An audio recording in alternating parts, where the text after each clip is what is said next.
First of all, again, Sylvia Reeves here from NOAA, the National Oceanic and Atmospheric Administration, and more specifically, NIDIS. A lot of acronyms, yeah, I know.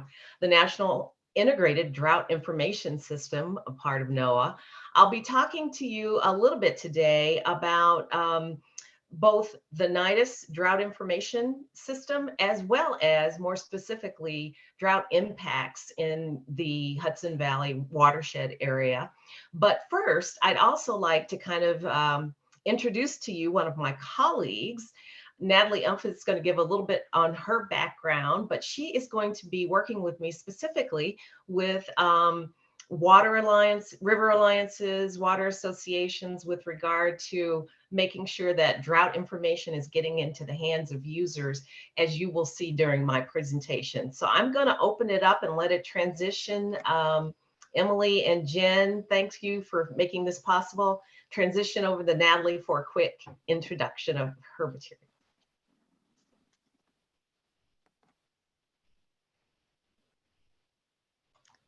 Hi, there we go. Just working through some technical difficulties here with Zoom. So I don't know, Sylvia, is there a way to share your screen with me talking? Because that'll have my contact information there for folks to see. Oh, perfect. Great, awesome. Thanks so much. So hi, everyone. My name is Natalie Umfeld, and I am a climatologist with the Northeast Regional Climate Center at Cornell University. And I am the newest member of the Northeast Drought Early Warning System team, which Sylvia is going to be telling you a little bit about today. So I am new to the region. I just started this position about a month ago, which is very exciting. I'm very looking forward to learning more about the Northeast climate and working with partners here in the region.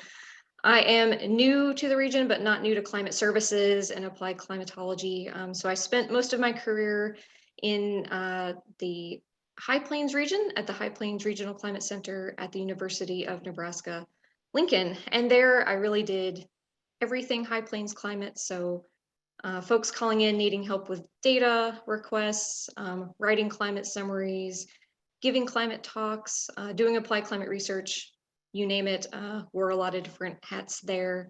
And so that really got me interested in learning about how and why people use climate data and information specifically for decision making.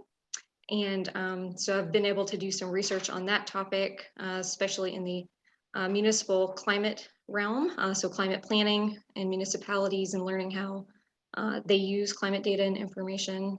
And that's really at the heart of everything that I do. So understanding how people use data and information and ensuring that they can use that. And so that leads me to my position here, where I am hoping to work specifically with watershed associations and learning more about how they use drought information and how we can improve that information for communication, how we might be able to provide trainings on that climate and drought data and information. So things like that. So this is a plug for if you would like to work with us on your drought related concerns, you want to tell us about your needs in terms of drought related data and information, please feel free to reach out. This is my email address here, nau3@cornell.edu. And with that, I will turn it back over to Sylvia. So thanks so much for the opportunity. I look forward to meeting a lot of you that are on the call today. Thank you so much, Natalie. And again, thank you to the Hudson River Watershed Alliance. Let's dive into it now. Again, I'm going to go very quickly through a few slides to give you some grounding on NOAA's NIDIS. And then I'm going to get into the more interactive portion of our discussion too, to let you start accessing and working on some data that Natalie mentioned with regard to drought and drought issues and drought research. And let's just jump right in. NOAA's Climate Program Office is where NIDIS is housed. And I'm not going to go into detail on what you see on this slide, other than to say our vision and mission and philosophy does seem to align quite well with your mission statements from the Alliance. So what's a NIDIS? A NIDIS was created back in the early 2000s literally as a legislative mandate to focus on drought issues in the United States. It was really brought into existence out of a push from the Western States Governors Association, who are obviously in a portion of our country who are suffering much, much more from drought issues and drought impacts. But as you will see shortly in the presentation, we recognize that drought has an impact everywhere across our country, and our legislative mandate comes up for reauthorization next year, and we do hope to be able to continue our work, as you will see. Specifically, Sylvia, I don't mean to interrupt you, but we're not seeing the slides advance. We're still on this slide with Natalie's contact information. my apologies. Let's see if we can stop sharing and reshare again.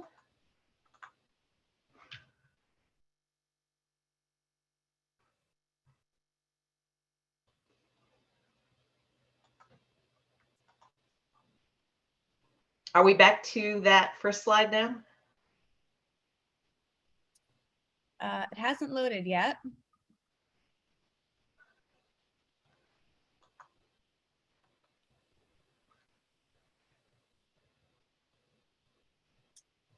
Why don't you stop and then try one more time?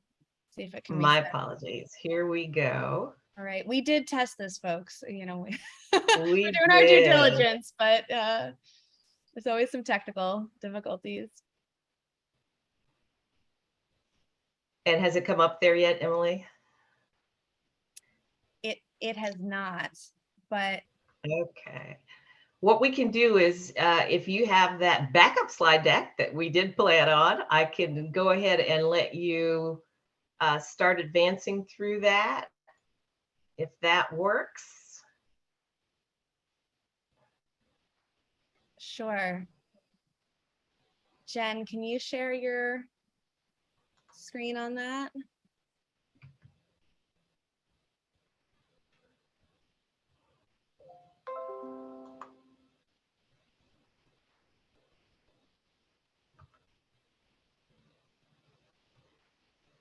Jen, hate to share. I'm gonna try it one more time.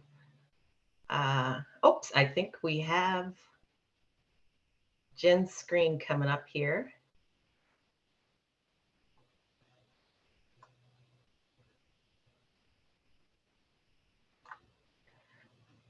Yay. So Jen, if you could go to slide 3 right after Natalie, and that little discussion on what's a NIDIS. And now we'll go to slide 5. And I was beginning to explain how this nationally integrated information system really is impactful for our regions, our climate regions, various state groupings, and even by watershed. We look at our regions as giving us the opportunity for drought early warning. Granted, that's aspirational, but that is the goal, to actually get to the place with our scientific and technical knowledge, our ability to relate information to the public and decision makers. The idea that drought is either coming or imminent on multiple timescales, weeks, months, seasons, particularly when it comes to growing seasons, and even years. But that drought early warning capability is not going to be possible unless we really take a look at a full picture, which includes observation and monitoring, planning and preparedness, the prediction and forecast and research elements, and without a doubt, reaching out to the users of all of this information through communication, education, and outreach. Next slide.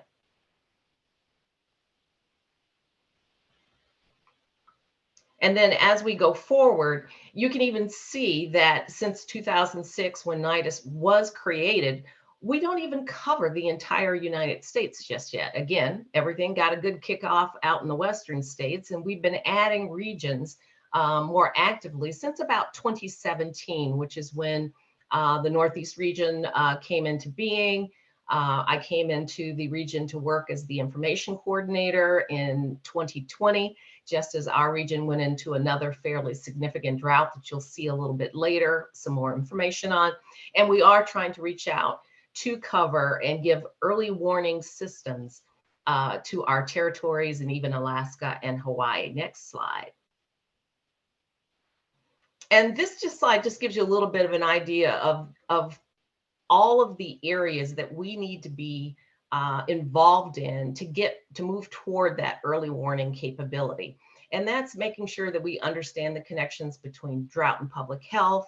And I believe Amanda mentioned some of those issues, water quality and that type of thing, as well as impacts with regard to increased wildfire activity and climate change, forcing changes in our soil moisture and the ability for the agriculture sector, which is the tip of the spear for drought, to be more involved in this whole idea of early warning. Next slide. We also want to make sure that you're aware, again, of our local DEWs, or drought early warning system products, that are fairly routinely available through drought.gov, which we'll dive into in a minute. The drought status updates that we produce for the Northeast region specifically cover the Hudson River watershed. And we want to make sure that you're able to go to our nation's premier drought information portal, drought.gov, and get those updates. Over the last 8 months, we've been producing them every 2 weeks for decision makers. And we're also going to be moving into about a monthly update status in the coming months over the winter, because we feel we can equate drought in the Northeast to going into hibernation during the winter. So it's a little bit less active status to be monitoring, but definitely still information available. Next slide. Okay, and drought.gov is that way that NIDIS provides a lot of information for all of the regions and all across the country. Next slide, please. One of the research areas that we are really looking into the Northeast is what makes drought different from drought out west. A lot of interdisciplinary research is going on in all of our regions, and that of course gets utilized and fed back to our region. This is available on drought.gov under the research tab. Next slide. Another area I mentioned with regard to issues of soil moisture and soil quality and its effect on agriculture. We try to be very conscious of the idea that networks that are out there that measure not just soil moisture, but soil temperature as well, are not that well connected and available. And that's a major push for NIDIS, is to expand some of our monitoring networks with regard to soils and make sure that that data is all connected and available. Next slide. We're working very closely, especially out west, to learn our lessons in the wildfire world with our NDON strategy. Next slide. As well as making very specific efforts to reach out to our user communities and partners in the Indigenous peoples group. We want to make sure that tribal engagement is done appropriately and that their Indigenous knowledges are made a part of what we need to do in terms of going forward. Next slide. We try to integrate all of that in our regions into what we call strategic action plans. Very specific plans that are laid out over a 4 or 5 year time frame that allow us to focus on specific activities that will help us move toward drought early warning. One of those is improving our ties with river associations, water utilities, private sector groups that are working on issues that are touched by drought.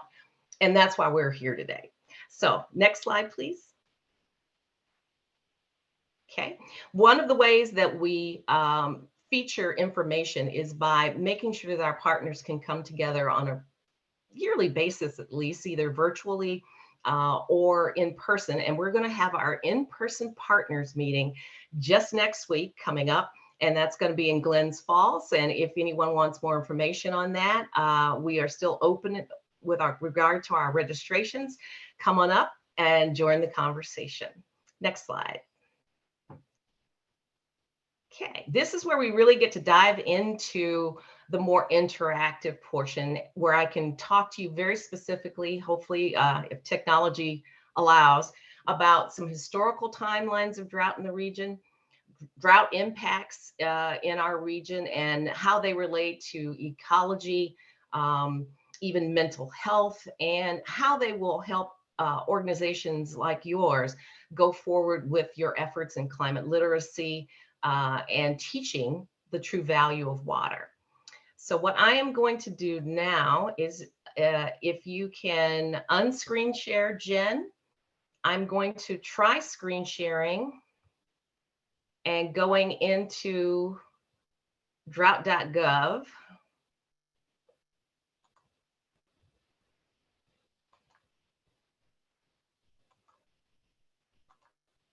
And if you could tell me if you're seeing the drought.gov screen and my cursor.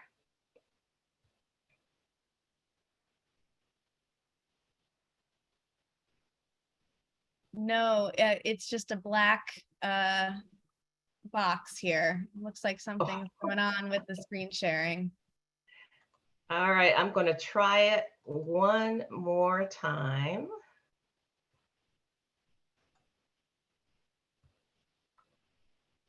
I'm hoping that I don't have to leave the presentation and then try to come back, but we'll give it a go. And it's actually something that everyone who has can do themselves, and who has access to a smartphone or certainly a computer can go in and start to take a look at all of that data and information that is available on drought.gov, specifically for our region. So I'm going to screen share once again. Okay, great. And Jen is prepared if it doesn't work. She's got it queued up. Okay, got it. How about that now? Are we actually seeing drought.gov, the website? No, unfortunately. Something broke here. Something broke along the lines. Okay, Jen, are you ready to go? I'm going to stop sharing, and there's drought.gov, and we're going to literally walk through this because I'll have to let Jen know where to go. Jen, on the top bar there, right under where it says drought.gov, you'll see a drop-down box, data and maps.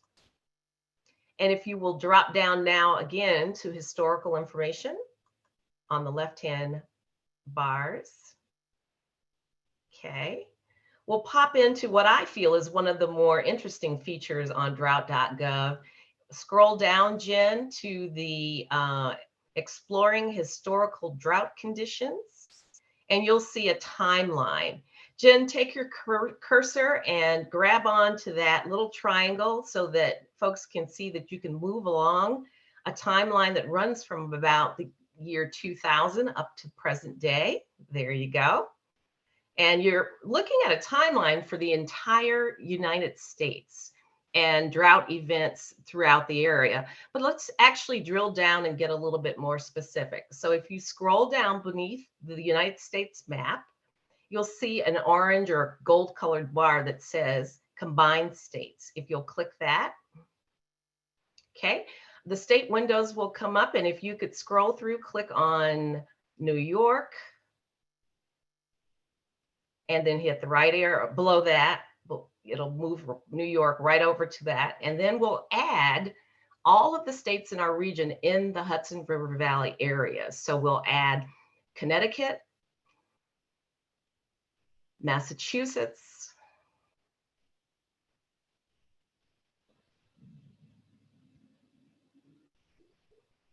and Vermont. And that will give us a good picture of our region, create or combine.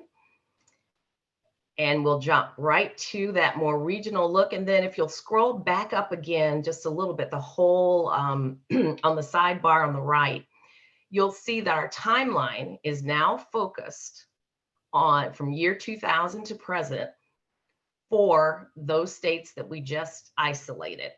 And if you can slide your left, right, the cursor triangle tab to the left, you can see that there was a fairly significant drought during the year 2002-ish.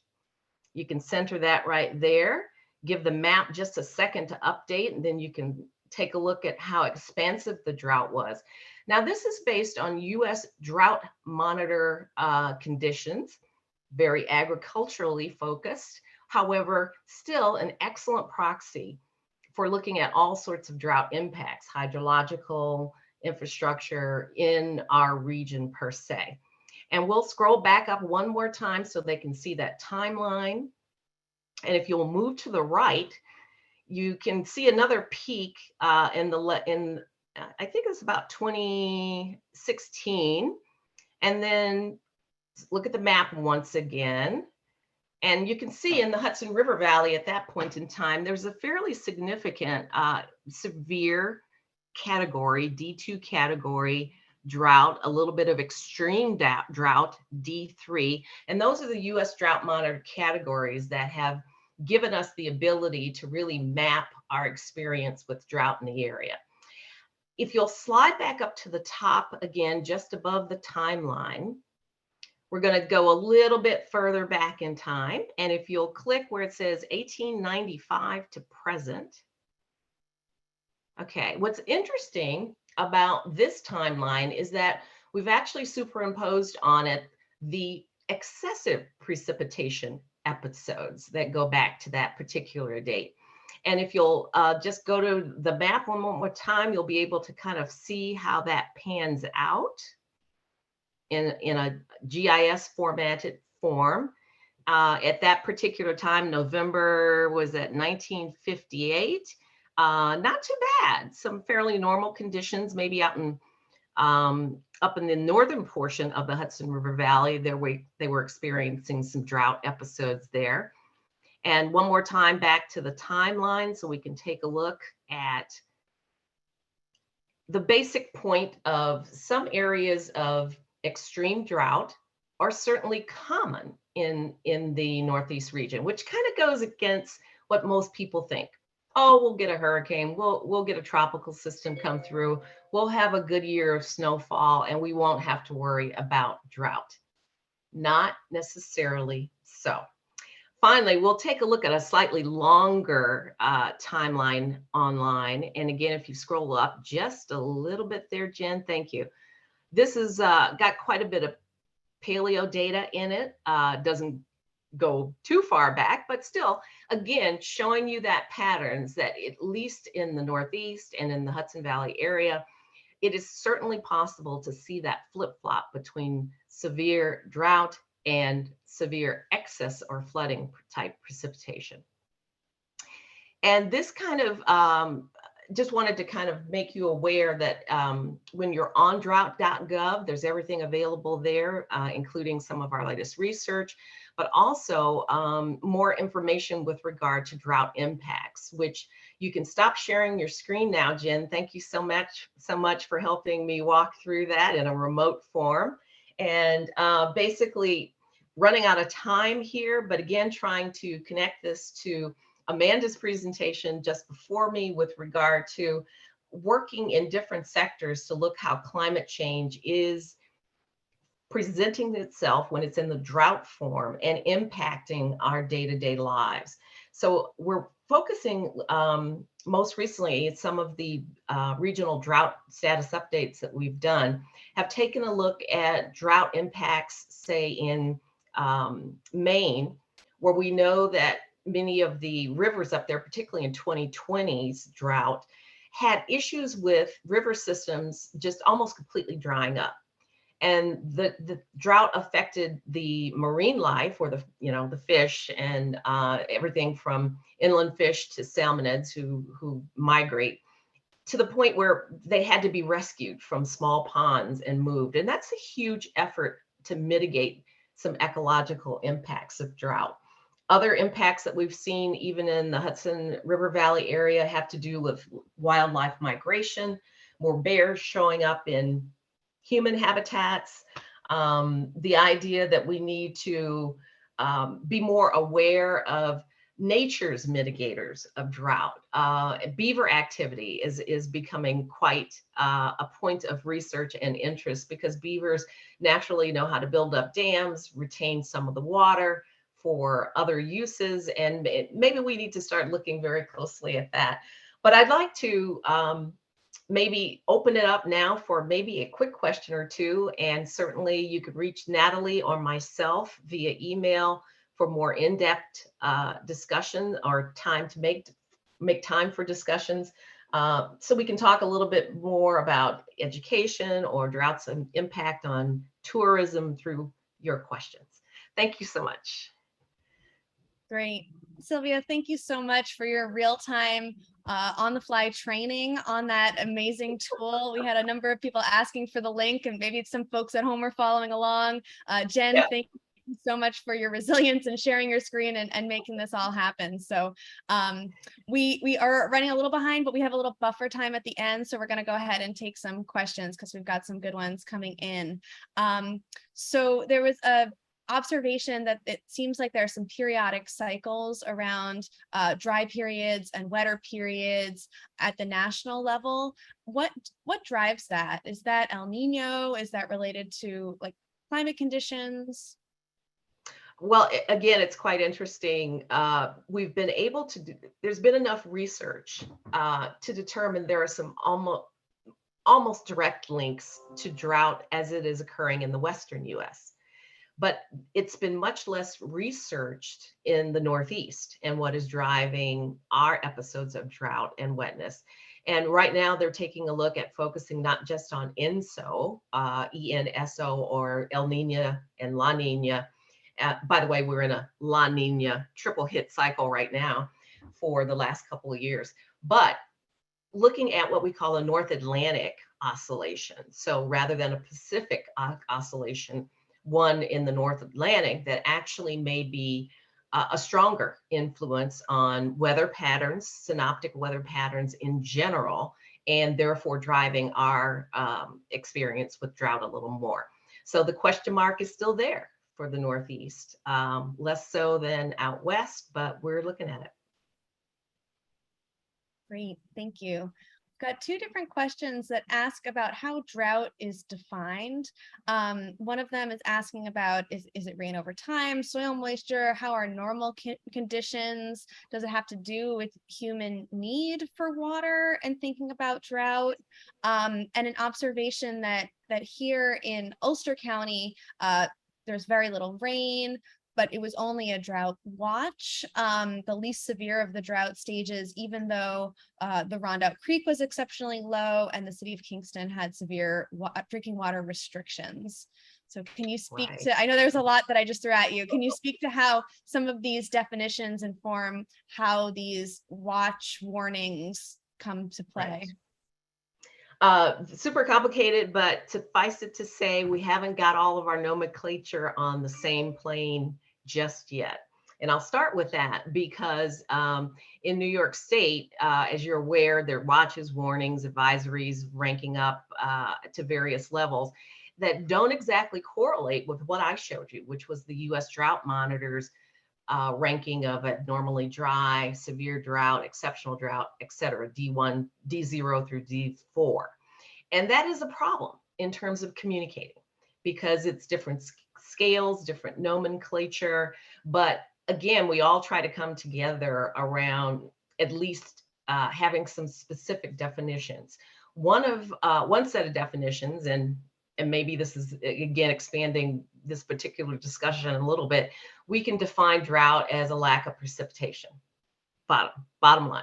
Or we can define drought in terms of its impacts, ecological drought, hydrological drought, watching more carefully, not just our rivers and streams, but what it's doing to our groundwater reserves, which I think is going to be key to a lot of water utilities in the coming years, is kind of knowing, are we getting into a situation like the West was a few decades ago, you know, low snow in the winter, recurring drought every other year or so, and our aquifers are not getting a chance to refill.